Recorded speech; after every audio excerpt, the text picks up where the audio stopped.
నమస్కారం. మనందరం మనల్ని మనం అర్థం చేసుకోవాలని ఎప్పుడూ ప్రయత్నిస్తూ ఉంటాం కదా. అయితే ఈరోజు మనం చైతన్యం గురించి చెప్పే ఒక పురాతన మ్యాప్లోకి వెళ్లబోతున్నాం. ఇదొక అద్భుతమైన ప్రయాణం మన లోపలికి. సరే, అన్నిటికన్నా ముందు ఒక ప్రశ్న. అసలు నేను ఎవరు? నిజంగా నేను ఎవరు? ఈ ప్రశ్న వేల సంవత్సరాలుగా మానవాళిని వేధిస్తూనే ఉంది. మనకు ఈ శరీరముంది, మనసుంది, రకరకాల భావాలున్నాయి. కాని వీటన్నింటికీ వెనుక మన అసలు స్వరూపమేంటి?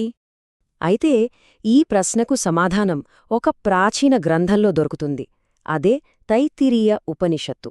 దానికి ఆది శంకరాచార్యులు చేసిన వ్యాఖ్యానం మనకొక అద్భుతమైన దారిని చూపిస్తుంది. మనల్ని మన లోపలికి తీసుకువెళ్లే ఒక యాత్రకు సిద్ధం చేస్తుంది. దీన్నే పంచకోశాలు అంటారు. అంటే 5 పొరలు. ఒక ఉల్లిపాయను ఊహించుకోండి. దానికి ఎలాగైతే పొరలు మీద పొరలు ఉంటాయో అలాగే మన నిజస్వరూపాన్ని కూడా ఈ 5 పొరలు కప్పి ఉంచుతాయన్నమాట. మన ప్రయాణమేంటంటే ఈ పొరలను ఒక్కొక్కటిగా విడదీసి చూడటం. సరే, మరి మన ప్రయాణానికి కావాల్సిన మ్యాప్ను ఒకసారి చూద్దామా? ఈ అంతర్గత ప్రయాణానికి ఇదే మన గైడ్. ఇక్కడున్నాయి చూడండి ఆ 5 పొరలు. అన్నమయ కోశం అంటే మనకు కనిపించే ఈ భౌతిక శరీరం. అక్కడ్నుంచి మొదలుపెట్టి ప్రాణమయ, మనోమయ, విజ్ఞానమయ, చివరిగా అత్యంత సూక్ష్మమైన ఆనందమయ కోశం వరకు మనం ఈ 5 గుండా ప్రయాణించబోతున్నాం. పదండి, మొదలు పెడదాం. మన ప్రయాణం మనందరికీ బాగా తెలిసిన మన భౌతిక అనుభవానికి చాలా దగ్గరగా ఉండే 2 పొరలతో మొదలవుతుంది. అందులో మొదటిది అన్నమయ కోశం. మనమిప్పుడు ఇక్కడే ఉన్నాం. అన్నమయ అంటే ఏంటో తెలుసా? అన్నంతో తయారైనది అని అర్థం. అంటే మన ఆహారం నుంచి నిర్మితమైన కవచమన్నమాట. అంటే మన కంటికి కనిపించే ఈ భౌతిక శరీరం, కణాలు, అవయవాలు, ఎముకలు ఇవన్నీ అనమాట. ఇది పుడుతుంది, పెరుగుతుంది, చివరికి నశిస్తుంది. కానీ ఇక్కడే ఒక కీలకమైన విషయముంది. వేదాంతమేం చెబుతుందంటే మనకు శరీరముంది, కాని మనం శరీరం కాదు. ఎందుకని ఆలోచించండి. ఈ శరీరం నిరంతరం మారుతూ ఉంటుంది. చిన్నప్పట్నుంచి ఇప్పటివరకు ఎంత మారిందో కదా. కాని ఈ మార్పులన్నింటినీ గమనిస్తున్న ఒకటి ఉంది లోపల. ఆ సాక్షి, ఆ చైతన్యం, అది మారదు. అదే మన నిజస్వరూపం. సరే, భౌతిక శరీరం గురించి అర్థమైంది కదా. ఇప్పుడు దానికంటే కొంచెం లోపలికి, ఇంకాస్త సూక్ష్మమైన పొరలోకి వెళదాం. అదే ప్రాణమయ కోశం. మనమిప్పుడు 2వ పొర దగ్గరున్నాం. ప్రాణమయ కోశమంటే మన జీవశక్తి పొర అన్నమాట. ఈ ప్రాణమే మన భౌతిక శరీరానికి ప్రాణం పోస్తుంది. ఒకసారి ఆలోచించండి. మన శ్వాస, రక్త ప్రసరణ, మనం తిన్నది అరగడం ఇవన్నీ ఎలా జరుగుతున్నాయి? ఈ ప్రాణశక్తి వల్లే. ఈ ప్రాణం లేకపోతే మన శరీరం కేవలం ఒక జడ పదార్థం. మనలోని ప్రతి కణాన్ని నడిపించే ఒక కనిపించని శక్తి ఇది. ఓకే, మనం ఇప్పుడు భౌతిక శరీరాన్ని, ప్రాణశక్తి శరీరాన్ని దాటేశాం. ఇప్పుడు ప్రయాణం ఇంకాస్త లోపలికి వెళుతుంది, మన అంతర్గత ప్రపంచంలోకి.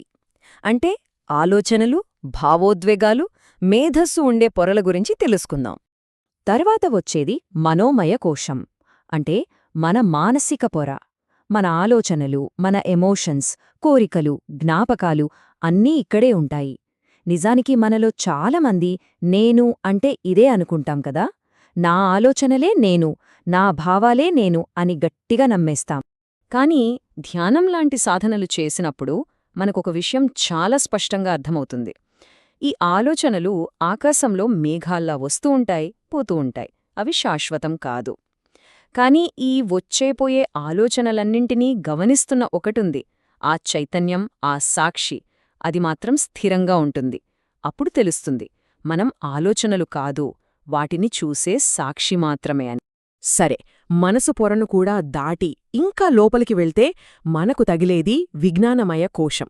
అంటే వివేకం, బుద్ధి, మేధస్సు ఉండే పొర అన్మాట. ఇది చాలా ఆసక్తికరమైన పొర. ఎందుకంటే ఇది 2 వైపులా పదునున్న కత్తిలాంటిది. ఒకవైపు ఇందులో వివేకముంటుంది. అంటే ఏది నిజం, ఏది అబద్ధమని వేరుచేసే శక్తి. కాని మరోవైపు ఇక్కడే అహంకారం కూడా ఉంటుంది. అంటే నేను అనే భావన. ఈ నేను అనే భావనే మనల్ని అన్నింటితో బంధిస్తుంది. అందుకే ఇది మనకు విముక్తినిచ్చే సాధనమూ అవుతుంది, మనల్ని బంధించే ఉచ్చు కూడా అవుతుంది. అద్భుతం! మనమిప్పటికీ 4 పొరలను దాటేశాం. ఇక మన నిజస్వరూపానికి అతి దగ్గరగా ఉన్న చివరి, అత్యంత సూక్ష్మమైన పొర దగ్గరికి వచ్చేశాం. దాని పేరే ఆనందమయ కోశం. పేరులోనే ఉంది కదా, ఇది ఆనందంతో నిండిన కవచం. గాఢ నిద్రలో మనకు ఎలాంటి కలలు రాకుండా ప్రశాంతంగా ఉంటుంది కదా, లేదా లోతైన ధ్యానంలో కలిగే ఒక అనిర్వచనీయమైన ఆనందం, అదే ఈ కోశం. కాని ఆది శంకరాచార్యులు ఇక్కడ ఒక ముఖ్యమైన హెచ్చరిక చేస్తారు. ఇది కూడా ఆనందం యొక్క అనుభవం మాత్రమే, కాని సాక్షాత్తు ఆనందం కాదు. ఎందుకంటే అనుభవం ఉందంటే దాని అనుభవించేవాడు వేరుగా ఉండాలి. కాబట్టి ఇది కూడా మన అసలు స్వరూపం కాదు. సరే, మనం 5 పొరల గురించి చూశాం, భౌతిక శరీరం నుంచి ఆనందమయ కోశం వరకు. మరిప్పుడు అసలైన ప్రశ్న, వీటన్నింటి వెనుక ఏముంది? ఈ పొరలన్నీ మనం కాకపోతే మరి మనమెవరు? దీన్ని కనుగొనడానికే ప్రాచీన ఋషులు ఒక అద్భుతమైన పద్ధతిని వాడారు. అదే నేతి.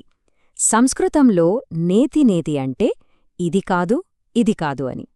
మనం ఏది కాదో తెలుసుకోవడం ద్వారా మనం ఏదో తెలుసుకోవడమన్నమాట.